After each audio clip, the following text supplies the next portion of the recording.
I am really delighted to have you for our audience.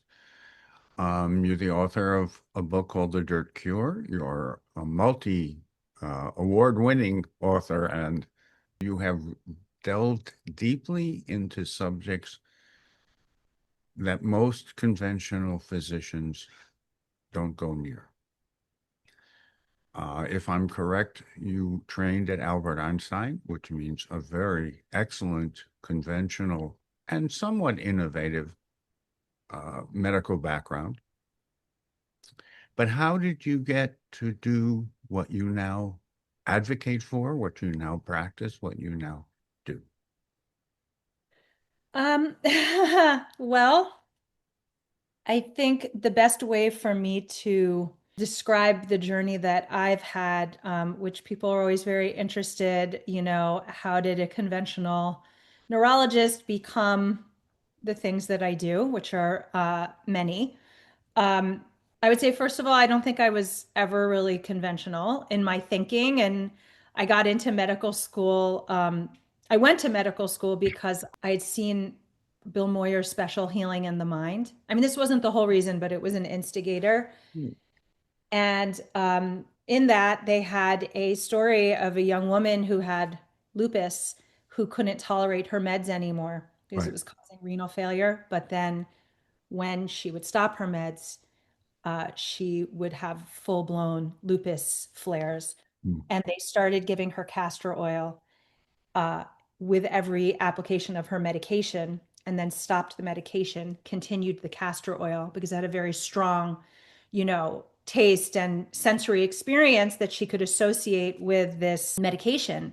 And she continued to have the benefits of her medication, but without taking the medication and therefore no side effects. And so I was profoundly influenced by that concept and thought, well, great. They said, oh, this is a field of psychoneuroimmunology, this burgeoning field in medicine. And I was like, great, that's what I'm going to become. And I went on to go apply to medical school. I wrote about that in my medical school essay. Who knows how they decided to accept me, but they did because I was an English major. I mean, who science stuff? I took all of my pre-med at the end of college and my senior year of college, essentially. But then I did go to med school, and of course, medical school was very much uh, about, I don't want to say mind control, but it really is about a very specific paradigm that you're really supposed to adopt and not think very much outside of. And that was really never who I was. But for the time I was learning, I was very in that. So, but beyond, what broke me out of that, and maybe we'll talk a little bit about pattern interrupts because that's, I think, what is one of the most important things in life are these pattern interrupts, which are not always pleasant. And in my case, it was not pleasant. It was, so through med school, residency, and fellowship, I had my three kids, and my youngest got sick, and he started to have these asthma-like symptoms Oh dear. at a year old. And at that time, I was taking him to my colleagues, right? Because I trained in pediatrics, I trained in adult neurology and pediatric neurology. And they were like, yeah, he's just a reactive kid, and he was on steroids, he was on antibiotics, he was on asthma medications, he was on, right, like nebulizers. I was missing work all the time. It was, he was kind of an ill kid. And it was kind of felt all of a sudden, and nobody really had any answers. And, I thought, wow, why did I do all this training? And I don't even have answers for my own kid. I'm supposed to drug him up, and that's it. So ultimately, that took me into the deep dive, which became the Dirt Cure, which was all about um, really discovering he had a horrible soy allergy, but no one would test him for allergies. Right. Uh, right. And so then that took me into GMOs, and that took me into the soil and how we're growing food and how we're eating and how we process things, and on and on and on. Why our immune systems are so reactive, and for children even more so, and this kind of rising chronic illness. And I think that back then was when we first crossed paths, you and I, Yes, um, I remember it was Norm Schwartz. back in the day. And Okay. And I wanted to ask you Does the name Sam Seifter ring a bell in regard to Albert Einstein? I am familiar. I can't remember who that is, but I He do. was chairman of the biochemistry department, and he produced a number of people, including my mentor, Carl Franzblau, who was his direct student. Hmm. And he was really functional in regard to biochemistry when that was just an idea and very few people understood what that meant. But he did a whole biochemistry textbook. Yeah, I think the name is familiar actually because it was probably like a building dedicated to him or a department named after him is I think That's true. yeah. That's yes, correct.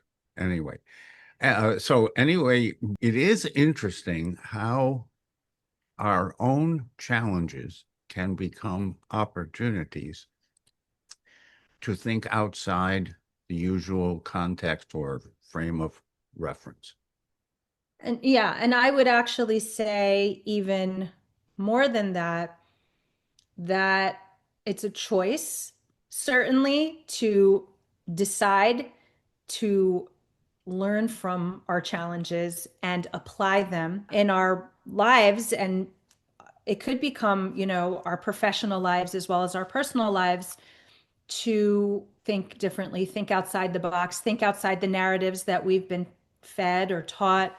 And that's a lot of what the human experience is really about, is taking the challenges, which are usually the most, right? It's when our backs are against the wall, right? That we're the most willing, if we, I would say, are doing it right, um, to be open to what we might not otherwise have been open to. And so that happened again for me later with the same son. I call him my muse. I mean, I have three children. All of them are amazing spiritual teachers to me. But my youngest definitely is that, I used to call him a cosmic magnet because if something was going to happen, it was like, going to happen to him. I mean, he's now, a strapping 6'3", 20-year-old college junior. I knock wood. But, at this time, the next sort of part of that journey of me kind of getting a little more to where I am now was that we had a big mold issue in an apartment Oh, in New York City, had to move out, get it all gutted to the studs, various parts, mm, got rid of all the upholstered furniture, cleaned the place with, toothbrushes. I mean, really, really meticulous. For 5 months, had moved out, moved back in, tested for mold, nothing, gutted, right? All of that. 2 weeks later, he had a first time seizure. And he was 7 at the time. It was very terrifying. And I am a pediatric neurologist, at the time, really the only one I think practicing clinically at least that was doing all of these things that now, thankfully there are many people doing. But back then, there weren't a lot of neurologists and certainly not pediatric neurologists who were practicing along the gut brain connection, who knew herbalism, who were, practicing with nutrition and mind body and all of these different things. So, um, I was the person people probably would have sent him to. And, yes, uh, and I was doing all those things for him already in his kind of mold recovery. And he had been doing very well. And I realized, oh, this is something energetic or spiritual. Actually, it's not something that is physical. oh, And it was a kind of a whole body knowing in that moment that I'm like holding him. And I ended up going to Ecuador with a fourth generation shaman who was also a PhD in ethnobotany. wow. I went not because now there's a big, everybody wants to go to South America and do psychedelics and like that. I was not, in fact, I wouldn't have gone if I thought that was a part of the trip. I thought we'd be learning about indigenous healing because they do spiritual healing. I mean, that is a big, in indigenous communities. I mean, not that I speak for all indigenous communities, but the indigenous communities that I've studied with and the elders, spiritual illness is the source of all physical illness. And I think we're learning more and more now that is true, even the way we look at things like adverse childhood events and what we deal with emotionally, mentally, and spiritually is actually what manifests as physical illness, especially chronic physical illness. And we have really tremendous evidence to support that. And in my newest book, The Master Plant Experience, I talk about how what we call trauma is really something that embeds in our cells and causes a cellular memory that causes us to be in chronic cell danger response until we have a pattern interrupt. So in that case, I had gone to Ecuador and studied there. And part of that was actually working with psychedelic master plants. And that wasn't actually the primary focus of the trip, but it was part of the trip and to Ecuador. And I ended up having a pretty cataclysmic experience. And they're very gentle. It's not, what people think of as these big, huge experiences for 7 hours out of commission. Ecuadorian master plant work is much more gentle than that. And my whole focus is to be much more gentle when I think it's appropriate, which I don't think it is for everyone. But what I discovered is that really looking at physical illness has to be done in the context of mental, emotional, and spiritual and communal. Amen. I could interject my own analogous stories, but yes, my evolution also was hastened by the challenges and the opportunities. So we're living in toxic times. What I'm hearing is you're advocating for whole health, that the quality of the water and soil and garden and source of food is important. And what do you think about dietary supplements? Do you think they're needed? Do you think they're helpful? Do you have any point of view about them? Yeah, I mean, I would say, first of all, to kind of expand what you said a little bit, that I think of the soil as being more than just the soil we grow food in. I think the soil of our lives is also how we grow. And I think that all of that is important, right? That we kind of are part of a garden. And, if we think about soil, part of what is in the soil is manure, right? And we turn and a lot of things that we don't really think has value, right? Also, I mean, we bury, we bury things under the soil, et cetera, and what happens is that it all catalyzes and becomes something that is rich and fertile, and there's opportunity to grow from that. And I think of us as being something that grows from soil in an analogous way to how the food that we eat comes from healthy soil, right, is going to be a different quality. Same as for us, that we, need to think of that, everything that we're living in. Toxic times, you say, I would just say it's like what we even take in, what we listen to, what we read, what we scroll on our phones, all of that, how we spend our time.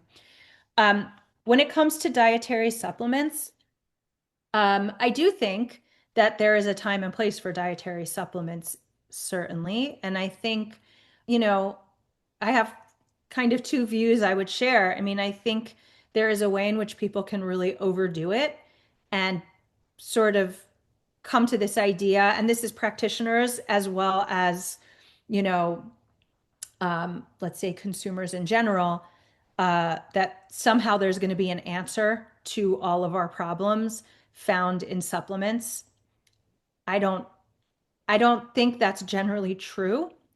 And uh, to add nuance to this, I think there are certain dietary supplements and or times of life where dietary supplements can be so tremendously beneficial that it can change someone's experience of moving through something that's potentially very difficult into being something livable or much better than that. So I think it's kind of double-edged, right? That we can't rely on it as the answer to everything, but um, there's there's some real benefit there that we wouldn't want to sleep on.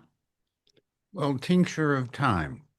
At the right time, things can be made much better by quality dietary supplements, but a small suite of supplements that work synergistically. Mhm. Why? Because stress, cortisol, toxins, lack of oxytocin, lack of dopamine, all of this can be influenced by the quality of our microbiome, digestion, of the quality of our digestive probiotics, prebiotics, symbiotics, various biotics.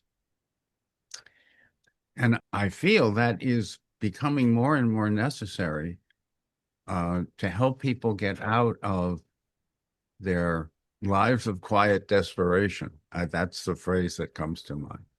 Mm. Most people are just surviving. I want them to thrive. Thriving in the 21st Century is a little book we have put together to show that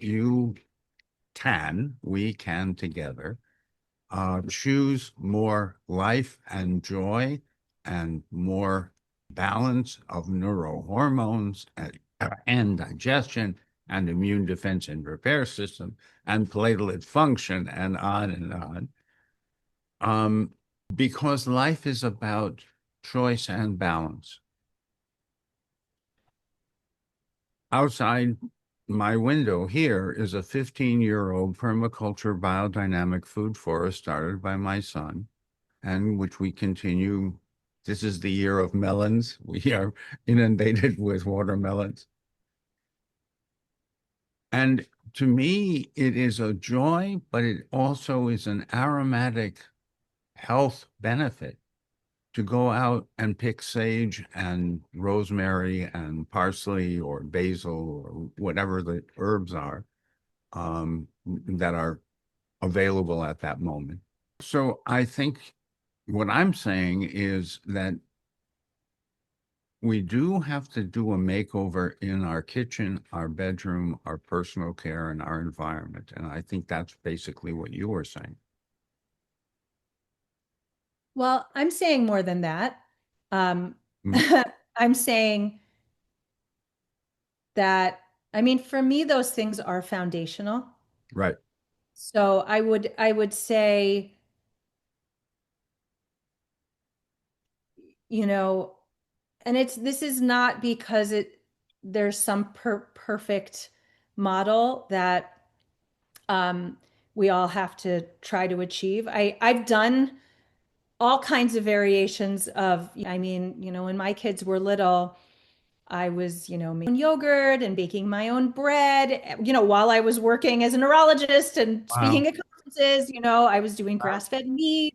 I was, I cloth diapered them. I did all of these things Wow. that I thought were the kind of right things to do. And, now as I'm 50 and my kids are adults and out in the world, um, I think it's really easy to get caught up in that kind of perfection. Right? There's a lot of reasons that we do the things that we do. And like I would say, it's a journey. And we live in modern times, and there's a lot of aspects of living in, I wouldn't use paper towels. I used rags, like I had a whole Right. paradigm I was living in. And yeah, I mean, people will be like, great, great, and at the same time, like I would say, I wish I had put more of that energy in those days into my own as a mother, Mm, my own kind of self-forgiveness, and yes. gone easier on myself in certain ways. Yes. Uh, Not because I regret doing, making my own homemade almond milk or whatever it was that I was doing and going and finding raw milk and, certified farms or all the things I wrote about in The Dirt Cure. Mhm. But I would say now I understand more, I think clearly, and this comes with age, I think this sort of experience and wisdom that you gain, actually my state of being, my state of self-awareness my own nervous system regulation, my own sense of self-kindness, is a kind of nourishment that, um, when absent, not to say that it was always absent, but I was definitely kind of frantically doing a lot of things, as many, young parents are. And, especially when they're trying to do all the things, that's a kind of,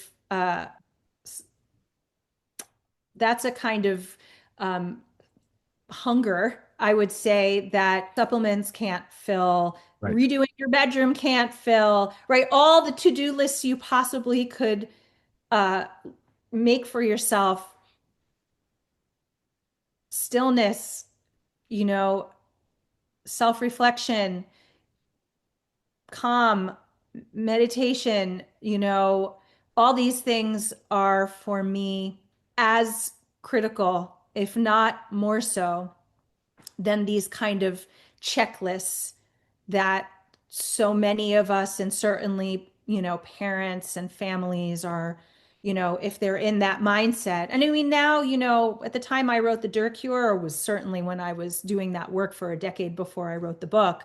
I mean, now it's like there's Maha, everyone's talking about sunshine, everybody's talking about, eating grass-fed meat and no seed oils and things. These were things that, I wrote about, and, all of us were talking about decades ago, really. Um, so I stand behind all of that, but I don't really stand behind the perfectionism and, kind of bringing our type A, our sense of worthiness, or being perfect, or these impossibly high standards to the experience of being human. I think, it's just a way that we tend to manifest our own trauma, and I think there is a way to do it with a kind of self-kindness and, kindness to each other, that I wish I saw more of. Mm. Our lives are amazingly parallel. I am grateful for your wisdom, for your succinctness, for your clarity. What we start with is saying it's about what you eat and drink, and also what you think and do. Mhm. In regard to the thinking, we recommend a green LED light that wires from your retina to your pineal to tell the pituitary what to do. This is to counter the excess blue light that most of us get exposed to. So, yes, we agree that a relaxation response, or a mindfulness practice, or a meditation, or prayer done with attention, it is a practice. And from our point of view, I think from both of our points of view, certain things need to be practiced and in your skill set before you need to deal with the stress of high-tech living. So yes, we do favor a fundamental set of high-quality supplements that make life better, but are not the everything by any means. And with regard to the doing, well, how about get out and stretch and walk? Stretch for 5 minutes before and after exercise. Get up for 5 minutes every hour. Don't, don't sit too long. Sitting is really the new tobacco smoking harm. So there are many little things we think you can do, stretch, spread through the day, that evoke healthy neurohormones, reduce cortisol, raise DHEA, et cetera, et cetera. Clearly, I feel, and I think you do, that we need to rethink some of the habits of daily living. and that we can choose nature, nurture, and wholeness, whatever you would want to say, more and more day by day, and that it is a practice. I had 7 years in TCM with Qing Wu, 5 years with Ramamurti Mishra in Ayurveda and yoga, and about 3 decades with Bhante Dharmawara, a Cambodian Buddhist monk, about whom we have recently done a book. That's the plug for the day. Because in his own quiet way, he brought socially responsible Buddhism to the fore, at least in Asia and to some extent the United Kingdom. Now, we have ranged widely, helpfully, uh, with much appreciation. Where else would you like for us to explore? Well, I'm going to leave that to you, Russ.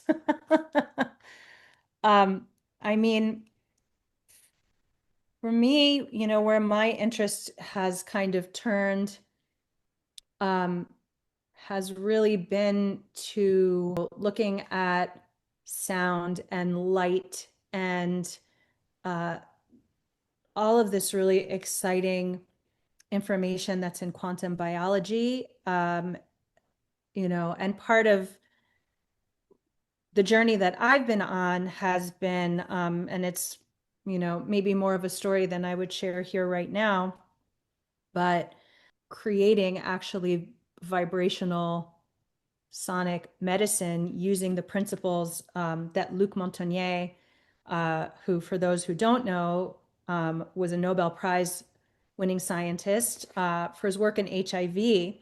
But then his legacy work was looking at how to imprint DNA um, from a distance in low frequency environments into water.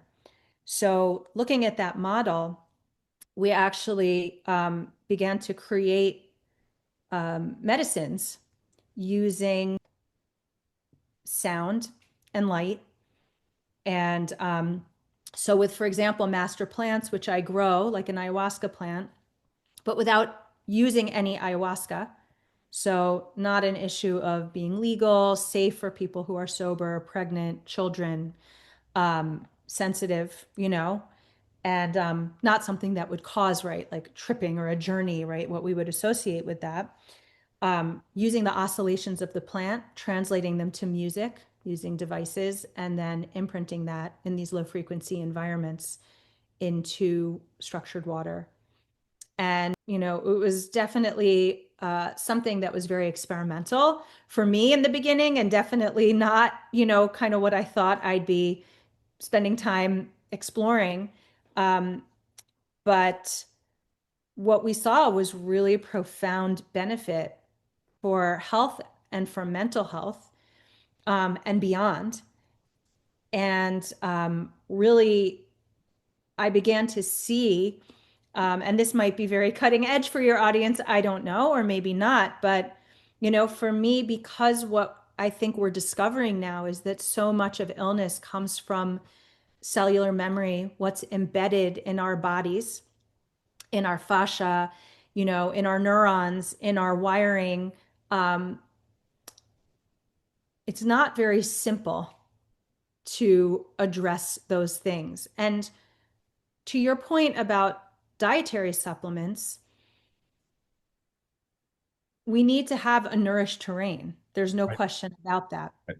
There's no question about that, because anytime we don't have a nourished terrain, we're going to be to some degree in survival mode. And it's Right. very difficult to shift out of cell danger mode, out of survival mode, um, when we're in a malnourished state.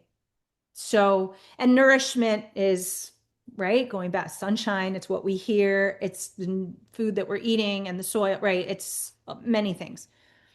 And simultaneously, what I've come to understand, and I think this is really where, from my point of view, a lot of medicine is going, or will be, is that getting into this cellular memory is not something that we have a lot of great strategies for in any capacity in conventional medicine, in functional medicine, in psychotherapy, in a lot of different areas. And I do think psychedelics in a large dose have that potential to create these pattern interrupts. And that's something obviously I could talk about all day and wrote a whole book about, and train people in.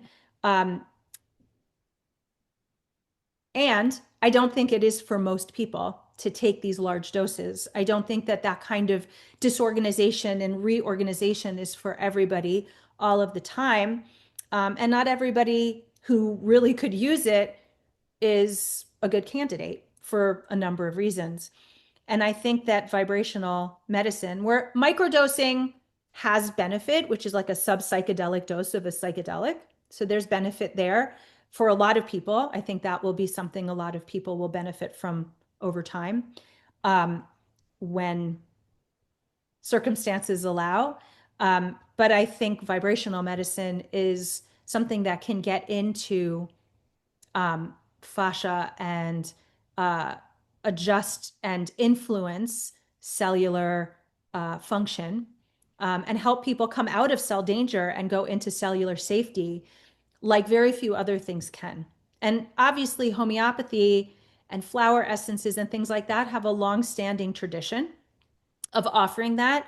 And I think we're getting more and more sophisticated. And I would say, like, what I've worked with quantum drops, we actually, are using sound and music, and the plant that itself, and right, other kinds of components like time of year, time of month, etc., to create a very specific sort of vibrational medicine. And But do you follow Rudolf Steiner, I anthroposophic? have, I mean, of course, I wouldn't say I follow Rudolf Steiner exactly, but I definitely have, um, I'm very aware of his Hmm. work and philosophy. But this is, I think, something a little different and No, no, new. I understand. I was just asking. Mayor Shinitsky worked with Luc Montagnier, Mhm. and he was in Tom Waldman's lab when I was at the clinical center. So I walk in one day, and Tom says, "We found something. We're going to call it an interleukin 1." Mhm. And I said, "What does it do?" And he said, "Well, we'll figure out what it does, and then we'll publish." So I said, "How many of these cytokine interleukins do you think there will be?" And he said, "Oh, a few." Do you know how many there are today? Beyond count. I am knocked out. I am overwhelmed with my response of appreciation that you pointed out Luc Montagnier later, what he did later, which was breathtaking. Yeah, And despite all his accolade, it was difficult for him to get it published properly. that's right. But he was Luc Montagnier. He did not suffer fools easily, but more importantly, he was a mensch. He was a very civil but tenacious uh, fellow who, when he was able to articulate a perspective, an idea, a transfer of vibration at a distance. I think it went originally from Paris to Chicago, but it was some distance. That was more than 20 minutes ago. I am, as I said, deeply impressed with everything you said, but especially the fact that you're picking up on what he pointed to and can be um, developed into a materia medica. I think that's what you're describing. Mazel tov. Hahnemann did one, every once in a while someone does one.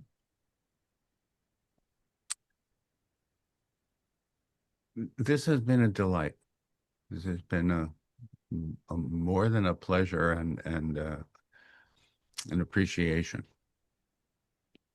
So thank you for being you. Thank you for opening up these perspectives. Now, if someone wants to be in touch with you or get trained by you, or we've mentioned several of your books, of course, but how do people reach out to you? The best way to find me is always going to my website, which is drmaya, drmaya.com. So it's hopefully easy to remember. And there's a contact me form there. You can find quantum drops there. You can find my books. You can find all my offerings. I'm also on Instagram, but I think going to my website is the best, or you can go to quantumdrops.com, also a place to see that vibrational work now. You all come. So thank you very much for today. Hopefully we will be able to schedule sometime in the future another discussion, because there's much that to me was intriguing that we didn't really get to cover in adequate detail that I would like to continue. So when we can, as we can, may all be well and happy. Thank you so much for having me.